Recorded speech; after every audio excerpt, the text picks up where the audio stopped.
According to the National Youth Sector Alliance, in a letter dated November 2008, the Kenya National Audit Office detailed audit queries to the then CEO of the fund. The ministry denied having lost any money but confirmed receipt of the investigation report. But another audit report dated 30th April 2012 details the misappropriation of millions of shillings from the youth funds in fraudulent claims.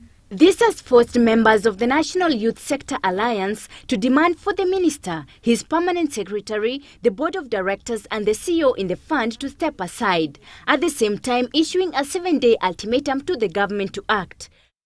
The minister should get serious with matters concerning the youth of this nation, because the youth of any country are like nuclear fuel. They can actually power you to the moon or under the sea in the submarine, or you can actually use them, according to what you do with them, to produce nuclear weapons. The minister should not play with the lives of young people in this country. The CEO of the fund, Mr. Juma Mwatata, who has been adversely mentioned in the report as complicit to the embezzlement, must immediately step aside and face the criminal investigation.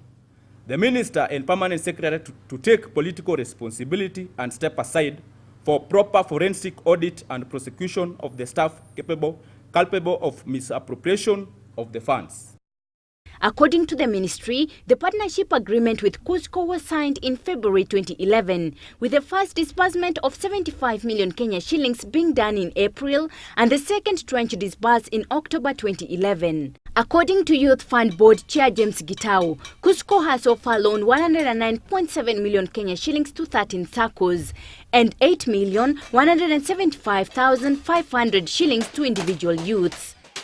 A glaring fault and complete disregard of due process was committed when the fund went ahead to release the second tranche of 75 million in October 2011, while the guarantee to cover this release was dated 22nd February of 2012. You notice that the first guarantee of 100 million dated 17th January 2011 covers the first tranche of 75 million. So in this case, the money was covered way by an exposure of 25 million shillings. That was good.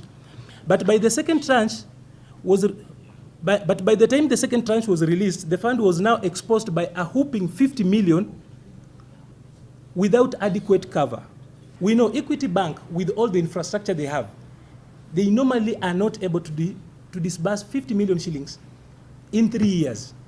But Cusco was able to do it in less than 6 months. We don't just want to be told they were given to 13 SACCOs and youth. We want to know the youth who actually received it. Because if you talk to the youth across the country, so many youth do not know what Cusco is. They are hearing of the word Cusco for the first time. Some of them in this press conference, and some of them when this scandal started. So far, the audit done by the fund's internal audit team found questionable imprest claims and payments as follows. Weaknesses in the entire system, lack of procurement specialists, poor performance in 2011-2012, engagement of the financial sector partners without due diligence to the Public Procurement and Disposal Regulations 2009. Exaggerated fuel consumption and misuse of work tickets and falsification of youth payment schedules by officers of the fund.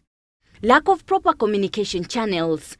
Non-authentic pre-disbursement under the Business Development Services, where some activities amounting to 1,133,500 were paid for but never took place. Fictitious receipts for country sensitization expenditures. Impropriety of over 4 million shillings that was spent on agribusiness sensitization. On Tuesday, Otomwa told Parliament that he will introduce a law seeking to entrench the fund, which has so far disbursed 5.4 billion Kenya shillings to 148,000 youth groups. According to the CEO of the National Youth Sector, Emmanuel Dennis Ngongo, the alliance shall continue to mobilize the youth in the country to pay vigil on this issue until action is taken. Violet Makendo, GBS News.